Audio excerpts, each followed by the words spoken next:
Okay, so kind of like we talked about over there, my name is Josh Nelson. I've been here about 5.5 years. I've worked with a lot of different teams, worked in strength and conditioning.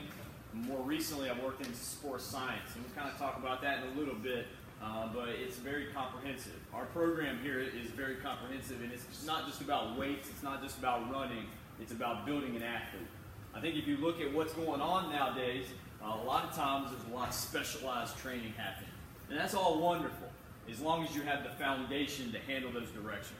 A lot of times for us, even at the elite level of Division I baseball, we don't necessarily have elite level athletes that are ready for that. So we work on developing the total athlete over their entire career. Things that we do are not sexy. Okay, you pull up Instagram, you're going to see a lot of things that are very sports specific. You're going to see bands, special gadgets. We have the ability to use those, and we certainly do when needed. But most of our training follows very fundamental, foundational things, like just moving in space, handling your body. If I can't handle my body, I cannot handle an external resistance. So these things are the things that we're going to teach our athletes throughout their entire career here. Now the cool thing about baseball, that's very unlike other sports, is there's next level. And there's different types of levels within the professional baseball setting. Sometimes these levels don't necessarily have strength conditioning programs like we have here. There may be a strength coach, he may be a young guy that's just getting in the game. So it's very important for our guys as they go play professional baseball to have an understanding of what he needs to do in order to be successful throughout his professional career. So throughout our entire training program here, from day one when they come on, we work on educating our guys on what they need. Okay, so we're going to talk all things training, all things recovery, all things nutrition, sleep. These are stranded over the course of their career. So when you graduate from Baylor University, you're going to have a very well-rounded idea of what you need to do to develop and continue to develop as a baseball player. Okay? So when we train, when we come in, we follow what we call our athletic pyramid. It's got multiple stages here. The red top part is sports skill. Okay? I am not a baseball coach. Okay? I played baseball, but I am not a baseball coach. I am a meathead working in the weight room. So for me to work on sports skills in the weight room would be malpractice. It'd be like a doctor going out of his lane. Okay, so we don't necessarily work on baseball-specific skills. That's done out here in practice. We work on developing the total athlete. So if you look at this pyramid, there's a lot of different stages before we get to sports skill that we got to be able to handle. The very first one we'll call fitness, or what we call here at Baylor work capacity. Work capacity is very wide. Okay, it's done at the very beginning of a training year. Okay, so for us, it's in August. Our season starts in January, February, through there, so our off-season starts a little bit in the summer and then in August. Work capacity is characterized by a lot more volume, lightweight.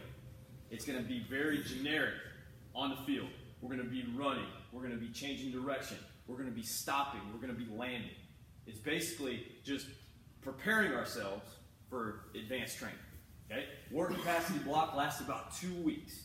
3 weeks maybe if we have a really young team. We're going to do just a lot of generic types of work where we work on carrying. We work on stepping off a box and landing in space with feet parallel, sometimes feet back. We work on starting, stopping. Okay? That area through there is super, super important.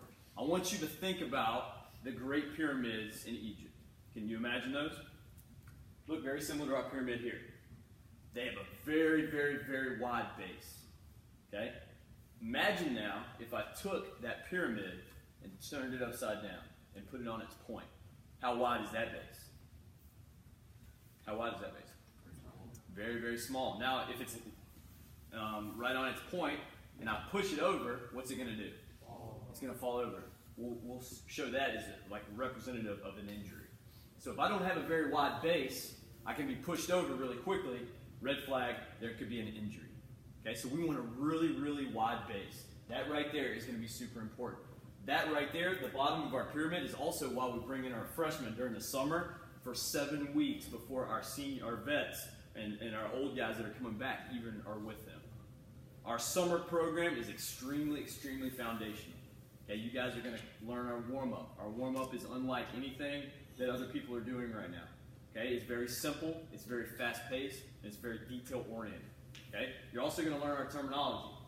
Everything is very foundational so we can develop that wide base. Okay? So that phase right there, depending on our athlete, is going to last 2 to 3 weeks, especially in the summer with our freshmen. Coming in. Moving on up. The next little chunk on the top of the foundational work capacity block is what we call strength. When I say strength, what's the first thing that comes to mind? Anybody? Weights. Weights, okay. What else? We gotta wake up, boys. It's 10 o'clock. Power. Huh? Power. Power.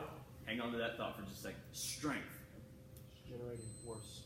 Force. Good. So strength is essentially force without regard for speed. Okay, so if I want to lift a house, it's not going to be very fast, right? I'm going to be producing a lot of force, but it's going to be somewhat slow. Okay, I want to be very, very strong. That's what strength is. So after we develop a foundational work capacity block, we move into strength.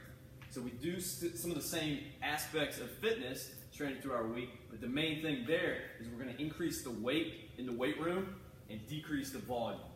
That allows our body to be able to handle higher loads over time. Okay, that block right there is going to take about 4 to 6 weeks. This year for us it was 6 weeks. Okay, in the strength block we do a lot of different things too in regard to tempo. When I say eccentric, has anybody ever done anything with eccentrics or isometrics? Talk to me. What's an eccentric? Just like when you're just like going slower. Okay. Like part of the workout. Okay. An eccentric would be kind of slowing going down. So everybody envision a back squat. I have a bar on my back. The downward lowering phase would be the eccentric portion of that lift.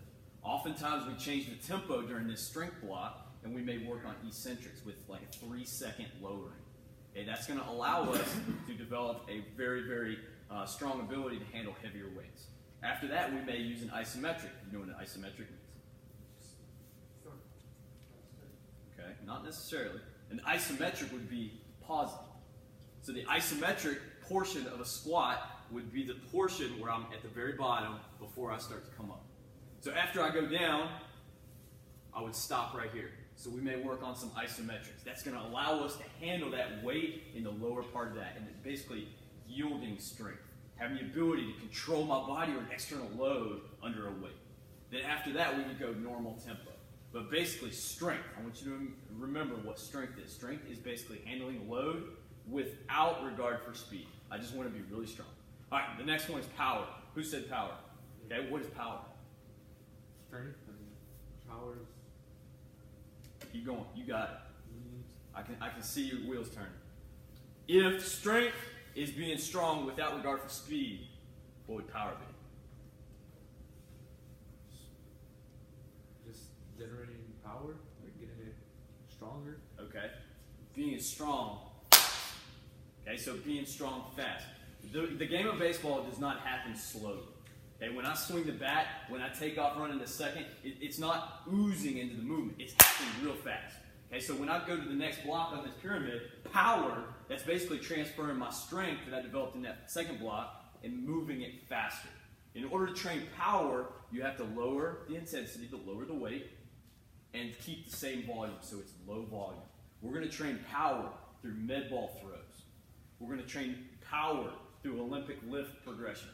Now here, we don't necessarily catch hang cleans, anything like that, but we use barbells to be able to generate power and put force in the ground fast. Okay? Now, here's the thing. If I'm not strong before I work power, I'm not necessarily training power. So I have to spend a lot of time in the first couple blocks. Remember our pyramid example, I have to have a wide base of fitness and strength before I move into that next block. Okay, so power is basically being strong fast. Got it?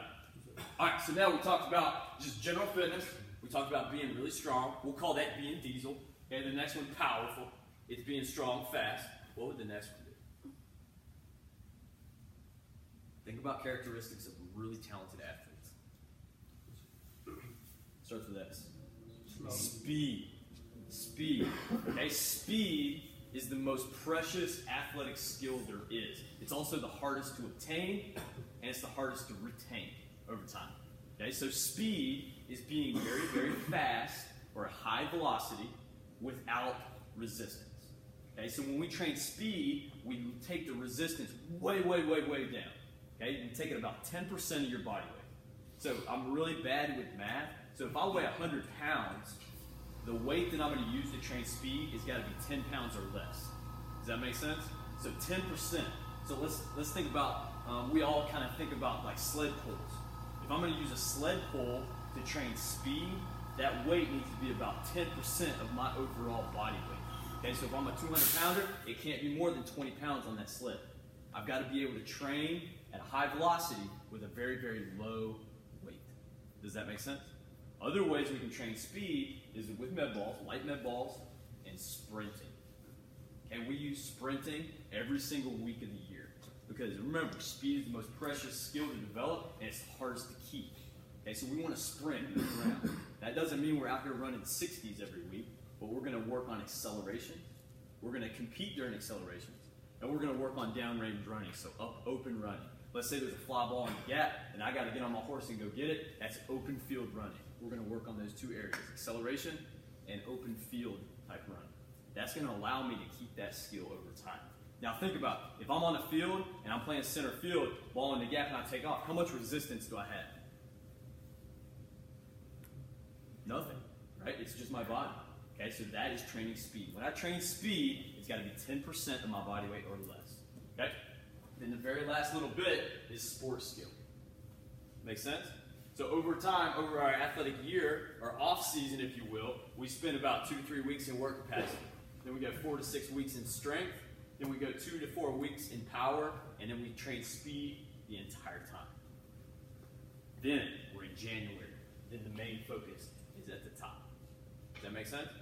Okay, so now, throughout the entire calendar year, we also have to have the ability to keep our athletic skills. We've got to be able to keep our strength, keep our power. So moving into end season, what we need to do is still do the same movements. Okay? That doesn't mean I need, once I get to end season, to completely stop squatting. That doesn't mean I need to stop running. Okay? Because I need to handle the demands of what's happening out on the field. All I have to do during end season is cut my volume. Volume is just total work. We typically use about 60%. So if my off-season phase or off-season volume would be represented by 100% or a whole pie, when I get over into end season, I only do about 60% of that pie worth of volume. Does that make sense? So the exercises are still there. The intent is still there. But the volume, that's what takes it down. Why would I remove the volume or lower the volume in season? Anybody know? Just trying to maintain. Let's not say maintain. Retain. We want to retain our athletic skills. Okay? But where does the majority of the volume in season occur? On the field. On the field. Exactly. Okay, so I love the weight room. Coach Ogden, who's going to come up here in a second, talk arm care, he's our athletic trainer. Him and I, we talk about weights all the time. But we know that the most important thing for you guys is happening out on that field. So we're going to really lower what we're doing in here in terms of overall work, so make sure that you can maximize what you're doing out on the field. Okay? So think about when you're training in season, you don't necessarily have to get away from everything. Just lower the overall volume and keep the intent in which you're moving up. Okay? All right, so when we're designing a training plan, whatever it may be for baseball, we keep everything super simple. We basically have 5 different movement patterns. 5 different movement patterns is going to make sure that I'm a very talented and well-rounded athlete. Okay, the first one is a squat pattern. We already talked about a back squat. Okay, this squatting pattern, pushing my hips back, driving my knees out, and keeping my chest tall, is the foundation of other advanced athletic skills. Okay, that squat pattern can be trained a lot of different ways. You don't even need a barbell. You can use dumbbells. You can use a PVC pipe overhead. You can use a med ball. You could use body weight. Okay? But that pattern, having the ability to squat, is super important for other skills later on, especially as you move up that pyramid. Okay? The next one, hinge. It's the hardest athletic skill in the weight room to train. A hinge is where I take my hips and push it back. A hinge, imagine there's a dresser behind me, and I pull out my sock drawer, and I'm going to get creative, and I'm pushing in with my butt. That is a hinge. Okay? The reason it's so difficult is because it puts our low back, we think that our low back is in a really vulnerable position. Okay, so when I get in this position, it feels like this is bearing all the weight. But if done correctly, if I shift my weight back on my heels and I push the drawer in, I'm in a really, really safe position to protect my back. A lot of times what we see in this hinge position is our athletes will actually just mimic a squat. But that's not necessarily training the hinge. So when we hinge, we can train that by using an exercise RDL. We could go good morning, which we'll do out on the field here in just a second. Anything that's going to push that drawer back in, that's going to be super important. Okay? Now, if you marry squats, the squat pattern, and the hinge pattern, what does this give me? What does this look like if I'm getting ready to field a ground ball? My ready position. If I'm getting ready to pull from blocks or vertical jump, that's my power position. If we have the ability to master a squat pattern and we have the ability to master a hinge pattern, that's going to allow me to find a wonderful athletic position. Okay? Those are the two lower body areas. The next one would be a push. We're in the state of Texas. Powerlifting is huge. Okay? So think about a bench press. That would be the first thing that comes to most people's mind. But that's not the only way to train pushes. Okay? Different types of push-ups. It could be a regular push-up. It could be an eccentric with a 3-second lowering push-up. It could be dumbbell bench. It could be floor press. It doesn't matter what it is as long as I'm pushing something away. We will normally use push-ups for the majority of our presses. Okay? We get in the off-season with some of our bench presses with our position guys and dumbbell bench press with our pitchers, but for the majority of our time throughout the entire program, we're going to be using variations of push-up. Now the reason we do that is it's really somewhat difficult to master a push-up. A lot of times our athletes are going to have our hips sink, maybe we'll have some rotation, but we have to engage our core in order to keep a really good push-up. Okay, so a couple things when we work push-ups, we keep our elbows in, I squeeze my cheeks, and I go down. Then I basically push away from the ground. Notice I'm not sagging and I'm not TPing. When I can stay flat, when I can stay engaged with my core, that's going to keep me nice and tight, flat as a board. That's our push pattern. The next one is pull. There's two different types of pull, but basically pulling the resistance toward me. Okay? We use horizontal pulls and vertical pulls. We call horizontal pulls rows. Okay? We typically will start by doing chin-ups. Okay, so chin-ups would be here, and I pull myself up, and I lower back down. We use eccentrics. Again, tempo is a lot of things. It is really important because it can allow me to slow down the movement. It can allow me to master the movement. Okay? Our rows, as our throwing volume goes up, we kind of get away from this overhead pull, especially for pitchers, and we do a little bit more rows. The same things hold true with rows. We can work eccentrics, where it's the lowering. We can work isometrics, where I hold tight.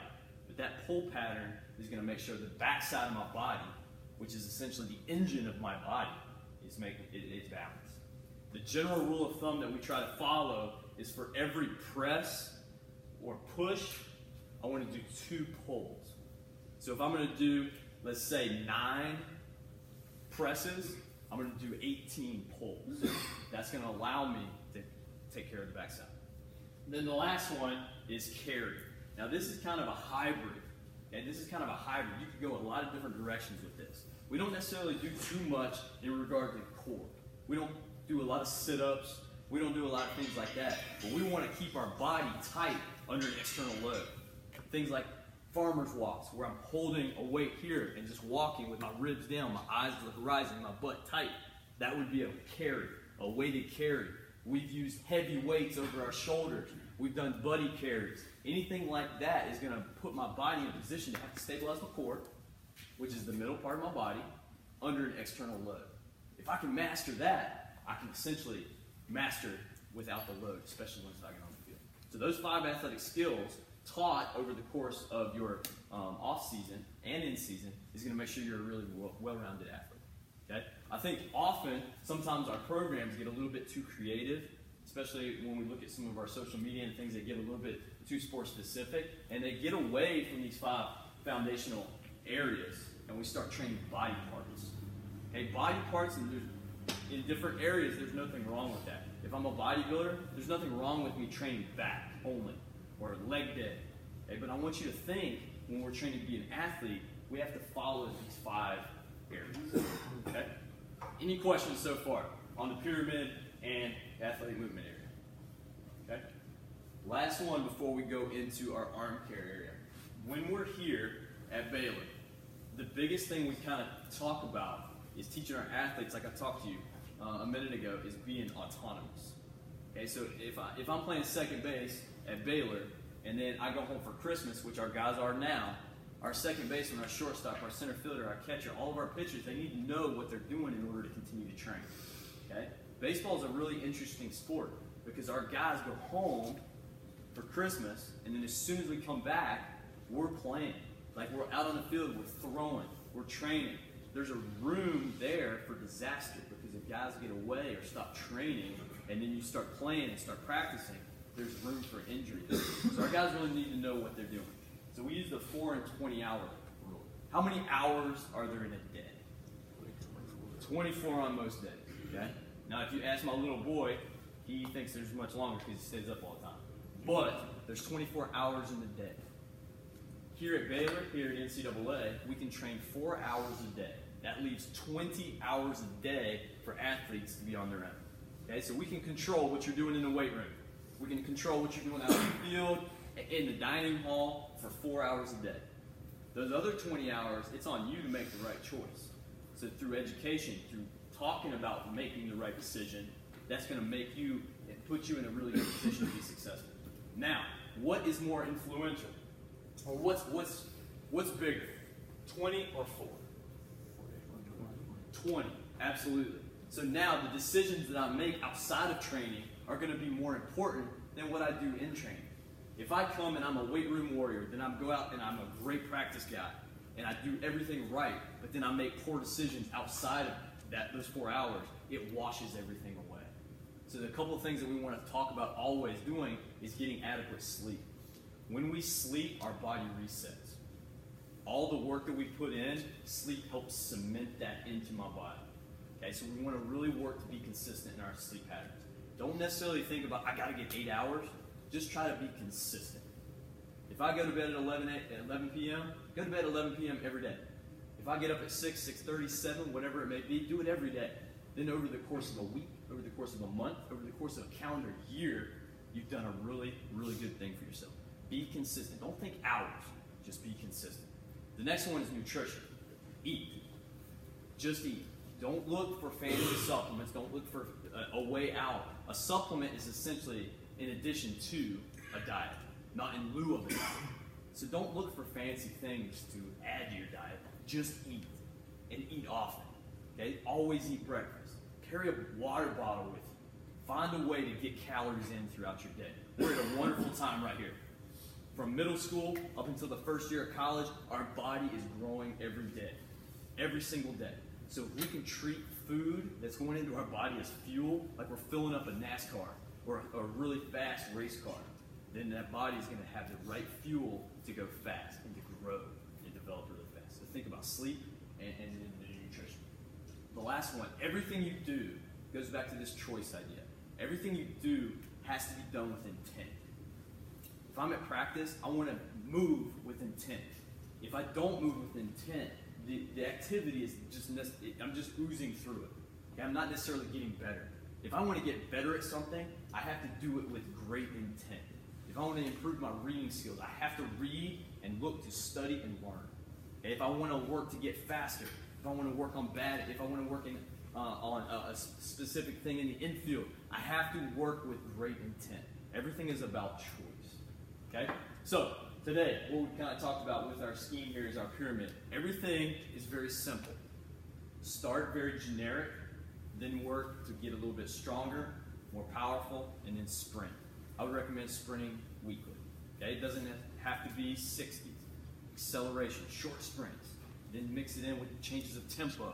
Okay? And then work on lifting and doing what your training plan is, even throughout your in-season. There's nothing wrong with training. Even training maybe on a day where you're going to be competing. Okay? There's nothing wrong with that. Be thinking about long term.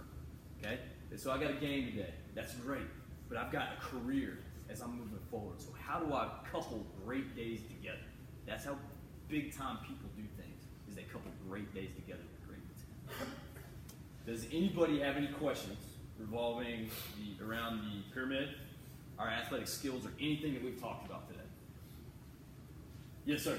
Coach, we got 26 pitchers here. Okay. You're talking about sprinting. Why do pitchers have to sprint? It's a great question. They're just throwing the ball off the mound. Why do they need to sprint on a weekly basis? So sprinting, we talked about sprinting, and speed is the most precious athletic skill there is. It's not just about high velocities.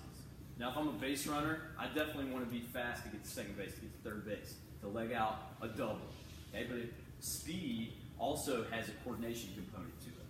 Okay, so as I have the ability to operate at high speeds, high velocities when I'm running, that makes me very coordinated. It makes me a much better athlete. Okay, it also it recruits high-end motor units, is what we call them. Okay, so as I put more force into the ground rapidly, that's going to allow me, once I'm delivering a baseball, whether I'm coming off a mound to field a bunt, it's going to allow me to be more coordinated and put more force into the ground with every step. Speed is not necessarily just velocity.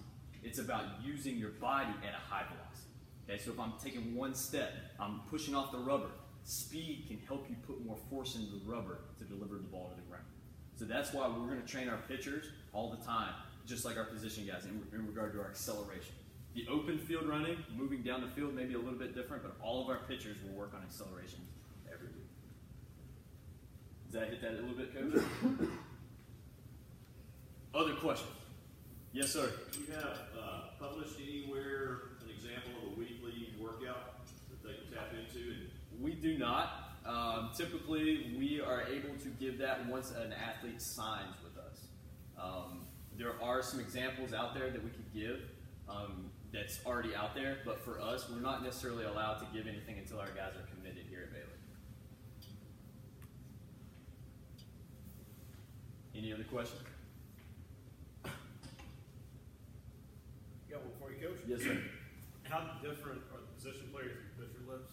Okay, so early in the season, let's say it's summer, let's say it's August, really early off season.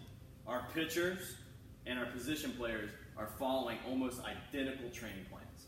That's because we have 16 to 22 weeks before we need to really do anything to compete.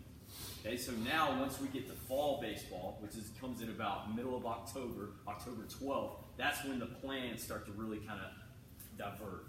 So our pitchers are doing one thing that's really going to put them in a great position to throw great bullpens, be able to take care of their arm, where our position guys are staying a little bit heavier. They can do a lot more of this area. Once we get to the end season, they're completely different. We have multiple plans. Now that's the generic answer. For us right now, the last week I think we had 16 different programs across our 38 guys. So everybody's got very, very structured things that promote development within their needs. But to answer Coach Josh's question, basically early in the season, they're very similar. Because remember, the bottom of the pyramid is generic fitness. As we move up that pyramid, however, and we're focusing on sports skill, that's when we really need to work to be a pitcher. I need to be prepared to be on the mound.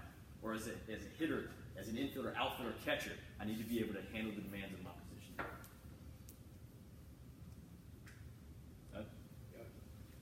Any questions? Yes, ma'am. I have a question, and I don't know if this is necessarily directed towards you, but as far as off-season for pitchers, what do you recommend for resting their arms? So I think it depends largely on what they did the previous year. You know, if you're a big inning guy, continuing to throw throughout the entire year may be detrimental to the upcoming year. But at the same time, typically the more I throw, the more I can throw, if done correctly. Now that doesn't necessarily mean, and Coach Strauss can speak to this a lot more, that doesn't necessarily mean I need to throw all year. It just means that I need to be really aware of how much stress I'm putting early in the season, let's say in January through June, July, and then in the off season I can adjust accordingly. What would you think, Coach? I think it's all based on stress. And to me, it's stress. If I have a guy throwing 100 innings in the Big 12, he's probably going to need more of a break. If I have a guy that threw every day but didn't pitch much, there's less stress. So I don't think there's a golden number. You just got to look at the stress based on the innings and then based on the workload and the in-between games. So our guys throw every week, so every 7 days, less stress. We rarely shorten their rest up. We don't go every 5 days like professional baseball. So I don't, if you're throwing right, I do believe you need to throw. So there's nothing generic. You just got to look at the stress level. If we have guys that haven't thrown a lot of innings, well, they can throw a lot more. They'll throw throughout the summer. I think I give them breaks more for the mental part. To me, is the issue, but it's based on their stress level. And then their age and their strength and all those. If they're young and a lot of stress and not physical, they may need some rest. I got a big old guy like Castano who's physical junior. He might not need as much rest, but he also threw close to 100 innings his junior year. But then he went right into pro ball and kept going. You got to look at the pro ball. Those guys are throwing from February. Dan, what did you throw last year? From February, March, spring training till when? September. Yeah. All right, but we're also talking about a 24-year-old guy that's not physical. At 18, probably couldn't handle that. So, like Josh said, how much stress has he got up there to give him a break? I think touching base on Coach Strauss's point, think about Nando over here. Like his foundation, the bottom of his pyramid as a 24-year-old is massive. Like it's really wide. So he can handle more directions up here. If I'm 16, 17, 18 years old, maybe the bottom of my pyramid is a little bit lower. So now the top part's not going to be able to handle as much. It's all about stress and the accumulation of stress. It's not any one workout. It's not any one season that's going to develop a career. It's putting things together to develop a wonderful foundation over time. Question. Okay, we're going to move into arm care. We'll get Coach Ogden up here, and we'll kind of roll with that. Parents, we'll regroup again at 2 o'clock for y'all. We're going to be moving around the weight room, so we're going to need as much space as possible. We're going to get these boys to work now. All right? You guys ready?